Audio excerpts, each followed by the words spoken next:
بسم اللہ الرحمن الرحیم۔ محترم ناظرین السلام علیکم۔ آج میں اللہ سبحانہ تعالیٰ کا نام المقدم لے کر آپ کی خدمت میں حاضر ہوئی ہوں۔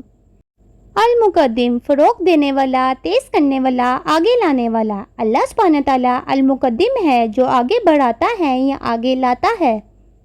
اس میں اس کے بندوں کو اعلیٰ عہدے پر ترقی دینا بھی شامل ہے۔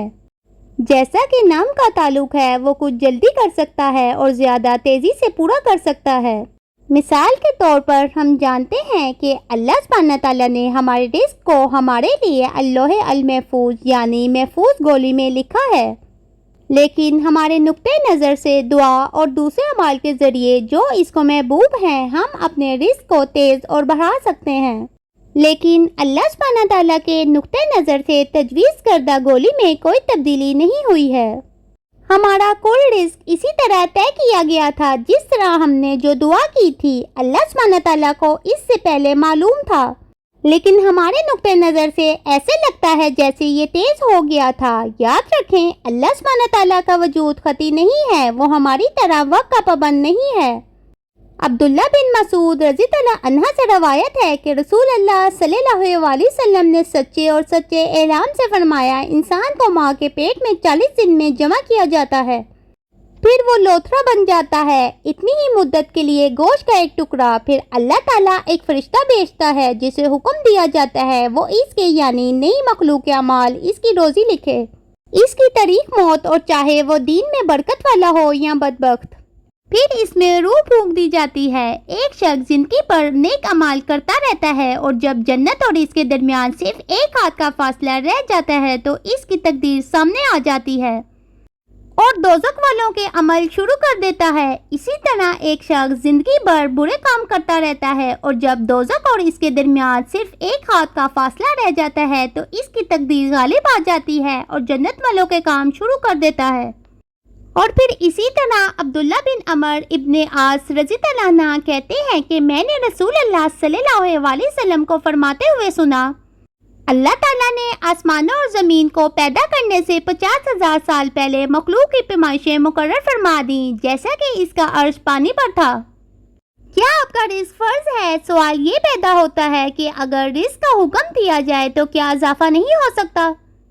ہم یہ تسلیم کرنے یا قبول کرنے میں ناکام رہتے ہیں کہ ہمارے علم میں کمی محدود ہو سکتی ہے، لہٰذا تمام علمی مقاصد کے لیے بہتر ہے کہ ہم اپنے نقطۂ نظر سے قدر کو لامحدود امکانات کے طور پر دیکھیں۔ اللہ کے نزدیک صرف ایک ہی ہے، کیونکہ وہ مکمل علم رکھتا ہے اور ہر چیز کا انجام جانتا ہے۔ اس کے پاس غیب کی کنجیاں ہیں، ان کو اس کے سوا کوئی نہیں جانتا۔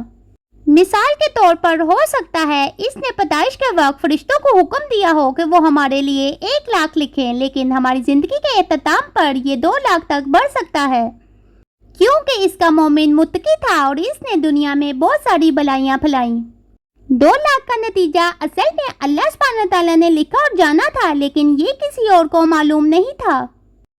پھر اسی طرح جابر رضی اللہ عنہ سے روایت ہے کہ رسول اللہ صلی اللہ علیہ وسلم نے فرمایا، اگر ابن آدم اپنے رزق سے اس طرح بھاگے جیسے موت سے بھاگتا ہے تو اس کا رزق اسے ضرور پہنچے گا جس طرح موت اسے پہنچتی ہے۔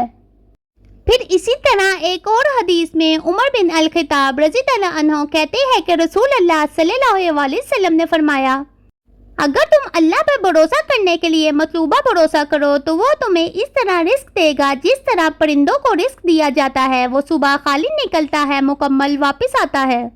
اس حدیث میں واضح طور پہ بتایا گیا ہے کہ پرندوں کو ہر روز صبح کے وقت اپنے رزق کی تلاش میں نکلنا پڑتا ہے۔ یہ عمل کرنے میں اپنے فرض کو نظر انداز نہ کرنے کی اہمیت کی نشاندہی کرتا ہے۔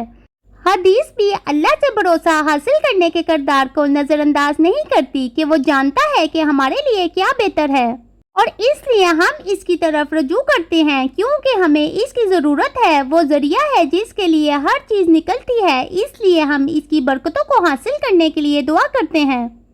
ہمیں قرآن مجید میں بہت سی مثالیں دی گئی ہیں کہ رزق کو کس طرح تقسیم کیا گیا ہے اور اس کے وصول اور مستحق ہونے کے طریقے۔ جیسا کہ آپ جانتے ہیں کہ اللہ تعالیٰ نے حضرت زکریا علیہ السلام کو بڑھاپے اور ان کی بیوی بانجھ ہونے کے باوجود ان کو بچہ عطا کیا۔ یہ اللہ سبحانہ تعالیٰ کی قدر ہے، لیکن صرف دعا، عمل صالحہ اور حضرت ذکر علیہ السلام کے صالح کردار کی وجہ سے حقیقت بنی تھی۔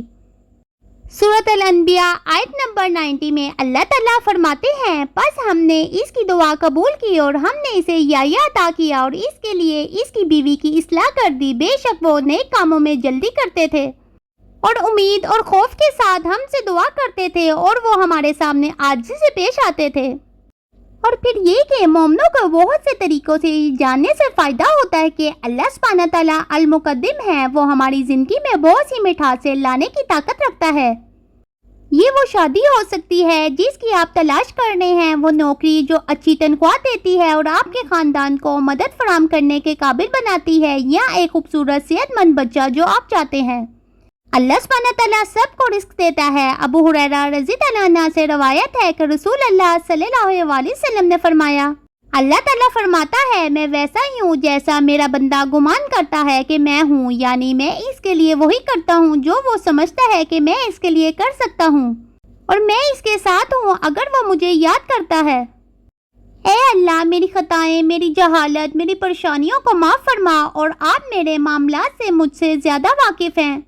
اے اللہ، مجھے معاف فرما دے جو گناہ میں نے کیے ہیں سنجیدگی سے یا دوسری صورت میں جو میں نے نادانستہ اور دانستہ طور پہ کیے ہیں، یہ سب کوتاہیاں مجھ میں ہیں۔ اے اللہ، مجھے اس خطا کی معافی عطا فرما جو میں نے کی ہوں۔ آمین یا رب العالمین۔ تو ہی اول و آخر ہے اور تو ہر چیز پر قادر ہے۔